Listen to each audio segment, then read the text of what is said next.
एक दफा का जिक्र है। एक छोटे से गांव नूरपुर में अली नाम का एक बच्चा रहता था। अली बहुत तेज, जिंदा दिल और हमेशा खेलने कूदने वाला था। लेकिन उसकी एक बुरी आदत थी। वो छोटी छोटी बातों पर झूठ बोल देता था। कभी अम्मी से काम बचाने के लिए, कभी दोस्तों को इम्प्रेस करने के लिए, कभी गलती छुपाने के लिए। अम्मी हमेशा कहती, बेटा, सच का चिराग हमेशा रोशन रहता है, झूठ का अंधेरा लंबा नहीं टिकता। लेकिन अली ध्यान नहीं देता था। हर रोज दोपहर को दोस्तों का झुंड अली को बुलाता, अली, चलो नदी के पास क्रिकेट खेलते हैं। अली तुरंत दौड़कर निकल जाता। अम्मी आवाज देता, पहले होमवर्क करो। अली जवाब देता, हो गया अम्मी, जबकि असल में उसने होमवर्क खोला भी नहीं होता था। एक दिन गांव के बाहर वाक़े पुराने जंगल में से अजीब सी रोशनी दिखाई दी। बच्चे डर गए, लेकिन अली ने दोस्तों से कहा, मैं जाकर देखता हूं, तुम लोग रुको। वो जंगल में गया। जमीन पर कुछ चमक रहा था। उसने हाथ लगाया तो एक पुराना कच्चा कच मिट्टी से भरा चिराग हाथ आया। उस पर लिखा था, हकीकत का चिराग। जब अली ने उसे साफ किया, अचानक उसमें से रंगीन धुआं निकला और एक नूरानी बुढ़ा, जिन जैसी शक्ल का इंसान सामने आया। बुढ़ा मुस्कुराया और बोला, बच्चे, मैं हकीकत का राखवाला हूं। ये चिराग सिर्फ उन लोगों को मिलता है जो सच और झूठ के दोराहे रास्ते पर खड़े होते हैं। अली घबरा गया। बुढ़ा बोला, तुम झूठ बहुत बोलते हो ना, इसलिए ये चिराग तुम्हारी जिंदगी को एक टेस्ट से गुजारेगा। अली ने हिचकिचाते हुए पूछा, कौन सा टेस्ट? बुढ़े ने कहा, चिराग तुम्हारी एक एक बात का सच और झूठ खुद सबके सामने जाहिर करेगा। अगर तुम झूठ बोलोगे तो चिराग सबके सामने चिल्लाएगा। अली डर गया। अगला दिन अम्मी ने पूछा, बेटा, होमवर्क किया? अली झूठ बोलने वाला था। उसने बोला, हाँ अम्मी, कल रात को किया था। चिराग अंदर झोले में रखा था। अचानक चिराग बहुत जोर से चमका और चिल्लाया, झूठ, झूठ, झूठ। अम्मी डर गईं। अली शर्मिंदा हो गया। अम्मी ने कहा, देखा बेटा, झूठ कभी छुप नहीं सकता। दोपहर को अली दोस्तों के साथ खेल रहा था। उसने दोस्तों को हमेशा की तरह फेक स्टोरी सुनाई। मैंने कल रात एक भूत देखा था। इससे पहले कि वो बात पूरी करता, चिराग फिर चमका, झूठ, झूठ। दोस्त हंसने लगे। अली, तुम हमेशा झूठ बोलते हो, इसलिए चिराग इतना परेशान है। अली का दिल टूट गया। स्कूल में टीचर ने पूछा, अली, अपना प्रोजेक्ट क्यों नहीं लाए? तुमने कहा था तैयार है। अली ने बोला, मिस, मैं लेकर निकला था लेकिन रास्ते में खो गया। चिराग बेंच के नीचे रखा था। अचानक जोर से झूठ, झूठ की आवाज पूरी क्लास में गूंज उठी। टीचर ने दुखी होकर कहा, अली, झूठ किसी की इज्जत नहीं रहने देता। अली की आंखों में आंसू आ गए। उस रात अली अकेला बैठा रो रहा था।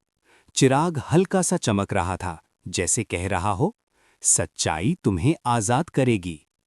अली ने हाथ रखकर कहा, मैं बदलना चाहता हूं, मैं झूठ नहीं बोलना चाहता।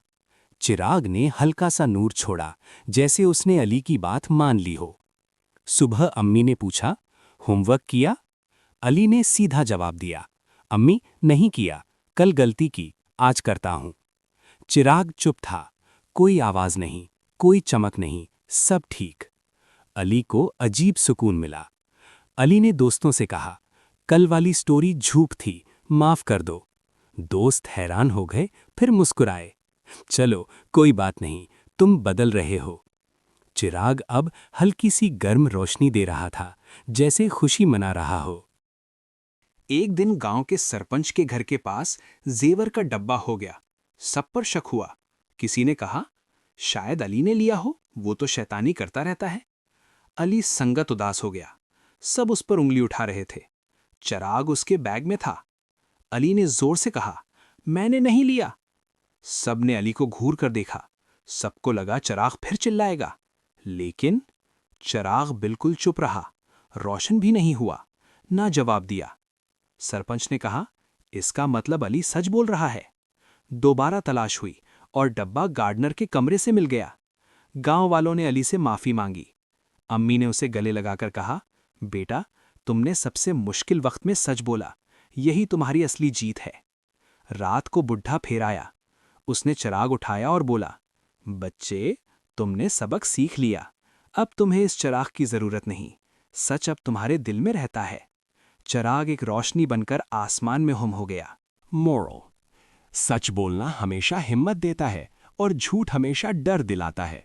जब हम सच्चाई अपनाते हैं तो दुनिया भी हमें इज्जत देती है। एक शहर में रैयान नाम का एक बच्चा रहता था। रैयान बहुत तेज था, लेकिन उसकी सबसे बुरी आदत ये थी कि वो वक्त की बिल्कुल कदर नहीं करता था। स्कूल के लिए लेट उठना, होमवर्क अधूरा छोड़ना और हर काम में कहना, बाद में कर लूंगा। अब्बू रोज कहते, बेटा वक्त सोना होता है। रैयान हंसकर जवाब देता, अब्बू सोना होता तो मैं खा जाता। एक दिन रैयान को अपने कमरे के कोने में एक पुरानी घड़ी मिली। घड़ी के अंदर से टॉफी की मीठी सी खुशबू आ रही थी। रैयान ने हैरान होकर घड़ी को खोला। टिक टिक, हर टिक के साथ घड़ी से रंग बिरंगी टॉफी गिर रही थी। रैयान खुश हो गया। वाह, अगर घड़ी चलती रहे टॉफी कभी खत्म ही नहीं होंगी। रैयान ने घड़ी को बैग में डाल लिया और स्कूल ले गया। टीचर ने कहा, रैयान होमवर्क? रैयान बोला, मिस कल कर लूंगा। टिक, एक टॉफी डेस्क पर गिर गई। बच्चे हंसने लगे। मिस, रैयान की घड़ी तो मिठाई बनाती है। टीचर ने आंखें छोटी करके देखा। अब रैयान हर काम टालने लगा। होमवर्क बाद में, नमाज बाद में, सफाई बाद में, और हर बार घड़ी से टॉफी गिर जाती। रैयान मोटा सा होने लगा। दांत में दर्द शुरू हो गया। डेंटिस्ट ने कहा, तुम रोज ब्रश करते हो? रैयान बोला, हाँ। टिक, टॉफी गिर गई। डेंटिस्ट बोला, बेटा ये टॉफी नहीं, सबूत है। सुबह की असेंबली में प्रिंसिपल बोल रहे थे, बच्चों वक्त की पाबंदी बहुत जरूरी है। रैयान यॉर्निंग करते हुए बोला, जी सर। टिक, रैयान के बैग से 10 टॉफीज गिर गिर कर फ्लोर पर फैल गईं। पूरा स्कूल हंस हंस के डबल। प्रिंसिपल ने कहा, रैयान ये स्कूल है या कैंडी शॉप? रैयान ने कमरा साफ करना टाल दिया। अम्मी बोली, अभी साफ करो। रैयान, थोड़ी देर बाद। टिक, टॉफीज बेड के नीचे गिर गईं। अम्मी वैक्यूम क्लीनर ले आईं। चलो बेटा, पहले टॉफी साफ करते हैं। रैयान चीख उठा, अम्मी मेरी अर्निंग। प्लेग्राउंड में फुटबॉल मैच चल रहा था। रैयान ने बॉल किक की। गोल! टिक, टॉफी फुटबॉल से टकराकर सीधा गोलमुस्ट के अंदर। रेफरी बोला, गोल या डिजर्ट? सब बच्चे हंस हंस के गिर गए। एक दिन घड़ी रुक गई। न टिक न टॉफी। रैयान घबरा गया। अरे, मेरी टॉफी वाली घड़ी! अचानक घड़ी से आवाज आई, जब तक तुम वक्त जाया करते रहे मैं टॉफी देती रही। अब वक्त खत्म, टॉफी भी खत्म। रैयान रो पड़ा, मुझे माफ कर दो, मैं वक्त की कदर करूंगा। घड़ी ने आखिरी बार टिक किया और बोली, टॉफी से ज्यादा मीठी चीज कामयाबी होती है। और घड़ी नॉर्मल बन गई। अब रैयान टाइम पर उठता, टाइम पर काम करता और सिर्फ कभी कभी टॉफी खाता। अब्बू मुस्कुराते हुए कहते, अब बेटा वक्त सोना बन गया। मॉरल: जो वक्त की कदर नहीं करता, वक्त उसकी कदर नहीं करता।